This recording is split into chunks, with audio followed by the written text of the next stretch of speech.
Hello everyone, all in one bed Chanda presents vegetable sambar.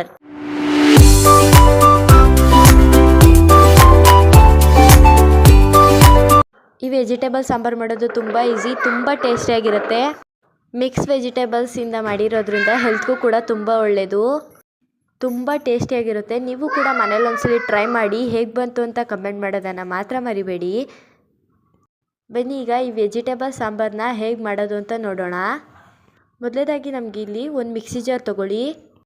ಅರ್ಧ ಹೋಳಲ್ಲಿ ಅರ್ಧ ಆಗೋಷ್ಟು ಕಾಯಿ, ದಪ್ಪು ಟೊಮೆಟೊ 4ನ ಹಾಕ್ಕೊಳ್ಳಿ, ಮತ್ತು ಈರುಳ್ಳಿ 2 ಮೀಡಿಯಮ್ ಸೈಜ್ ಈರುಳ್ಳಿ, ಮತ್ತು ಶುಂಠಿ ಬೆಳ್ಳುಳ್ಳಿ 2 ಕೂಡ ಸ್ವಲ್ಪ ಹಾಕ್ಕೊಂಡು, ಕೊತ್ತಂಬರಿ ಮತ್ತು ಪುದೀನ 2 ಕೂಡ ಸ್ವಲ್ಪ ಹಾಕ್ಕೊಳ್ಳಿ, ಮತ್ತು ರುಬ್ಬೋದಕ್ಕೆ ಎಷ್ಟು ಬೇಕೋ ಅಷ್ಟು ನೀರು ಹಾಕ್ಕೊಂಡು ನೀಟಾಗಿ ಪೇಸ್ಟ್ ಮಾಡ್ಕೊಂಬರ್ಬೇಕು. ನೋಡಿ, ಈ ಥರ ಪೇಸ್ಟ್ ಆಗಿರಬೇಕದು. ಇಲ್ಲಿವರೆಗೂ ಪೇಸ್ಟ್ ಮಾಡ್ಕೊಳ್ಳಿ. ಮತ್ತು ಈ ಕಡೆ ಸಾರಿಗೆ ಒಗ್ಗರಣೆ ಹಾಕೋಣ. ಮೊದಲಾಗಿ ಈಗ ಸ್ಟವ್ ಮೇಲೆ ಒಂದು ಕುಕ್ಕರ್ ಇಡಿ, ಹೈ ಫ್ಲೇಮಲ್ಲಿರಲಿ.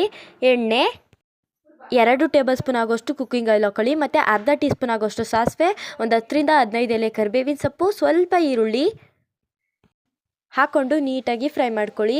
ಇದೆಲ್ಲ ಈರುಳ್ಳಿ ಎಲ್ಲ ಸ್ವಲ್ಪ ಫ್ರೈ ಆಗ್ತಿದ್ದಾಗೆ ನೀವೇನು ವೆಜಿಟೇಬಲ್ಸ್ ತೊಗೊಂಡಿದ್ದೀರಲ್ವ ವೆಜಿಟೇಬಲ್ ಸಾಂಬಾರು ಮಾಡೋಕ್ಕೆ, ಆ ವೆಜಿಟೇಬಲ್ಸ್ನ ಇದ್ರೊಳಗಡೆ ಹಾಕ್ಬೋದು. ನೀವೇನು ಬೇಕಾದರೂ ಆ್ಯಡ್ ಮಾಡ್ಕೋಬೋದು, ನಿಮ್ಮ ಇಷ್ಟ. ನಾವಿಲ್ಲಿ ಅಸೊಂಡೆ ಕಾಳು ಮತ್ತು ಹಸಿ ಬಟಾಣಿನ ಆ್ಯಡ್ ಮಾಡಿದ್ದೀವಿ. ಮತ್ತು ಈಗ ಇದಕ್ಕೆ ರುಚಿಗೆ ತಕ್ಕಷ್ಟು ಉಪ್ಪು ಕೂಡ ಹಾಕ್ಕೊಂಡು ಫ್ರೈ ಮಾಡ್ಕೋಬೇಕು. ತರಕಾರಿ ಹಾಕ್ಕೊಂಡು ಒಂದು 2 ನಿಮಿಷ ಫ್ರೈ ಮಾಡ್ಕೋಬೇಕಾಗತ್ತೆ. ನೋಡಿ, ಇಲ್ಲಿ ತೋರಿಸ್ತಾ ಇರೋ ಥರ ಒಂದು 2 ನಿಮಿಷ ಫ್ರೈ ಮಾಡ್ಕೊಳ್ಳಿ, ರುಚಿಗೆ ತಕ್ಕಷ್ಟು ಉಪ್ಪು ಹಾಕಿ.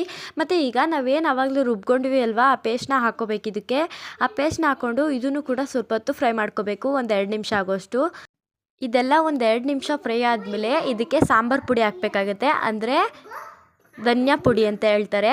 ಅದನ್ನು ನಾವಿಲ್ಲಿ 7 ಟೇಬಲ್ ಸ್ಪೂನ್ ಆಗೋಷ್ಟು ಧನಿಯಾ ಪುಡಿ ಹಾಕೋಬೇಕು, ಅಂದರೆ 7 ಟೇಬಲ್ ಸ್ಪೂನ್ ಆಗೋಷ್ಟು ಖಾರ ಮಿಕ್ಸ್ ಇರೋದು ಹಾಕ್ಕೊಂಡಾದ್ಮೇಲೆ ಫ್ರೈ ಮಾಡ್ಕೊಳ್ಳಿ. ಸ್ವಲ್ಪ ಮಿಕ್ಸ್ ಮಾಡ್ಕೋಬೇಕು. ಆ ಧನಿಯಾ ಪುಡಿನ ಈ ತರಕಾರಿ ಜೊತೆ ಮಿಕ್ಸ್ ಮಾಡಾದ್ಮೇಲೆ ನೀರು ಹಾಕೋಬೇಕು. ನಾವಿಲ್ಲಿ ನೀರನ್ನ ಸಾಂಬಾರು ಎಷ್ಟು ಬೇಕೋ ನೋಡ್ಕೊಂಡು ಹಾಕ್ಕೊಳ್ಳಿ. ನೀರನ್ನ ಹಾಕಾದ್ಮೇಲೆ ಒಂದ್ಸಲಿ ಮಿಕ್ಸ್ ಮಾಡ್ಕೋಬೇಕು. ನೋಡಿ, ಇಷ್ಟು ನೀರು ಹಾಕಿದ್ದೀವಿ ನಾವಿಲ್ಲಿ. ಹಾಕಾದ್ಮೇಲೆ ಒಂದ್ಸಲಿ ಮಿಕ್ಸ್ ಮಾಡ್ಕೊಳ್ಳಿ, ಇಲ್ಲಿ ತೋರಿಸ್ತಾ ಇರೋ ಥರ ಮಿಕ್ಸ್ ಮಾಡ್ಕೊಂಡಾದ್ಮೇಲೆ ಸ್ವಲ್ಪ ಹುಣಸೆಹಣ್ಣ ನೆನೆ ಹಾಕ್ಬಿಟ್ಟು ಇದನ್ನು ತಿರುವಾದ್ಮೇಲೆ ಆ ರಸನ ಇದ್ರೊಳಗಡೆ ಹಾಕ್ಕೊಳ್ಳಿ. ಹುಣಸೆಹಣ್ಣು ರಸನ ಹಾಕ್ಕೊಂಡಾದ್ಮೇಲೆ ಇದನ್ನು ಕೂಡ ಸ್ವಲ್ಪ ಮಿಕ್ಸ್ ಮಾಡ್ಕೊಳ್ಳಿ, ಒಂದ್ಸಲಿ ಮಿಕ್ಸ್ ಮಾಡ್ಕೋಬೇಕು.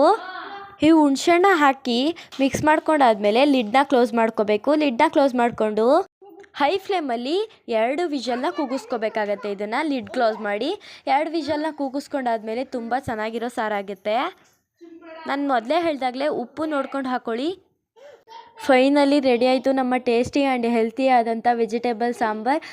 ಲಿಡ್ನ ತೆಗ್ದಾದ್ಮೇಲೆ ಒಂದ್ಸಲಿ ಮಿಕ್ಸ್ ಮಾಡಿಕೊಂಡ್ರೆ ತುಂಬ ಟೇಸ್ಟಿಯಾಗಿರುತ್ತೆ, ಖಾರ ಎಲ್ಲ ಇರುತ್ತೆ. ನೀವು ಕೂಡ ಮನೇಲಿ ಒಂದ್ಸಲಿ ಟ್ರೈ ಮಾಡಿ. ವೆಜಿಟೇಬಲ್ಸ್ನ ಇಷ್ಟಪಡೋರಂತೂ ತುಂಬ ಇಷ್ಟಪಟ್ಟು ತಿಂತಾರೆ.